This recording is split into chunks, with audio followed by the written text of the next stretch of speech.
I know a lot of you love trading ETFs and are attracted to these ETFs for many reasons, one of which tends to be those high dividend yields. However, I'm going to break down mutual funds versus ETFs, and I'm going to explain it in a way that's best for beginners to learn and articulate, make better, more informed decisions.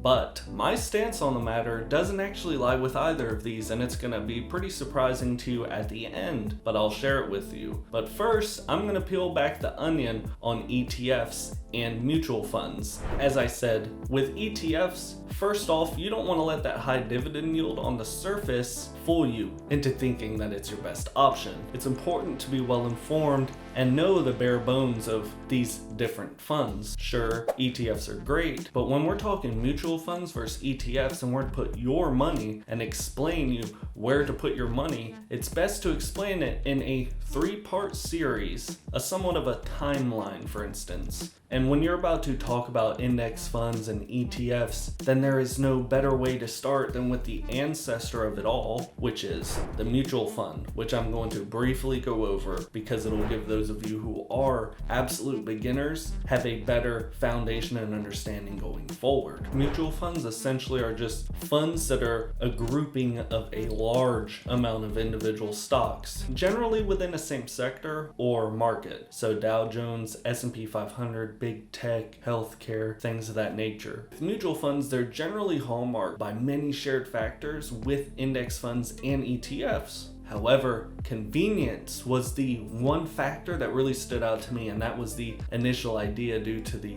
vast amount of transactions that it would take to diversify to this extent if you were to trade these stocks individually. If you do a mutual fund, you're buying that shared grouping of stocks in a specific sector. If you weren't to do that, you're trading all these individual stocks in a market, and thus you're paying all these individual commission fees. You're taking all this extra time to do these individual transactions, and it's just kind of fruitless in the end. Mutual funds came about because it allowed that efficient way of trading these stocks while avoiding a lot of these nuances and also providing several benefits. One of the main benefits being diversification, not keeping all the eggs in the same basket. Doing this safeguards and protects your money. It does this by spreading your money amongst different sectors in the market. If you want to invest in healthcare and you're not sure exactly where to start, especially as a beginner, and you pick the wrong one and that company goes over, then you're out your money. However, if you were to diversify and split it amongst several different healthcare stocks and one company goes under, it might not affect you that much. So it helps safeguard and protect your money in that aspect.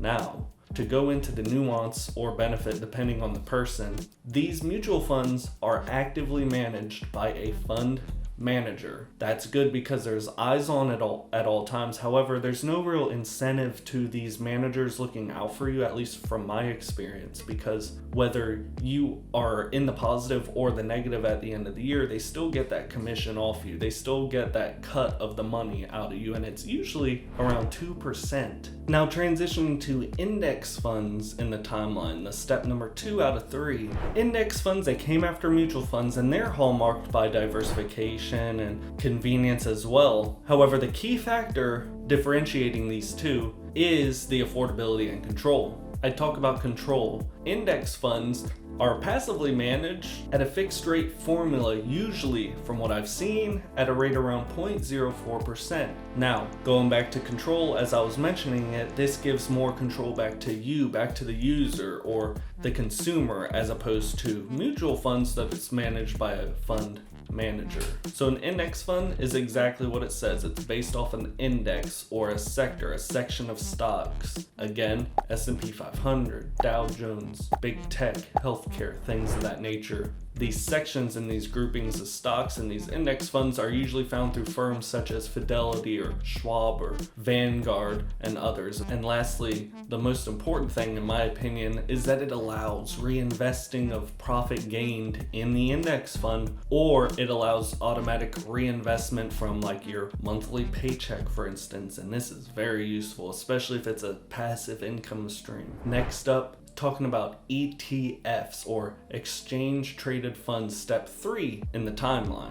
ETFs, as I just said, are the newest and they're hallmarked by the same things. The only differentiating factors is the stipulations and the effectiveness. More notably, as I just mentioned with index funds, ETFs do allow you to trade more than once in a trading period. Now, personally, I don't think that this is necessary, because when you're talking index fund, mutual fund, or ETF, typically more cases than not, these are long-term positions. So if these funds are spread amongst dozens of stocks around one single fund, then surely there's going to be very rare cases where the volatility is insurmountable to where you got to get in and out in the same trading period. Technically, you should ask yourself when thinking about trading an ETF or index fund, do I need that same trade day capability or not? I just personally don't find it very effective, or I don't really find the juice worth the squeeze, so to speak.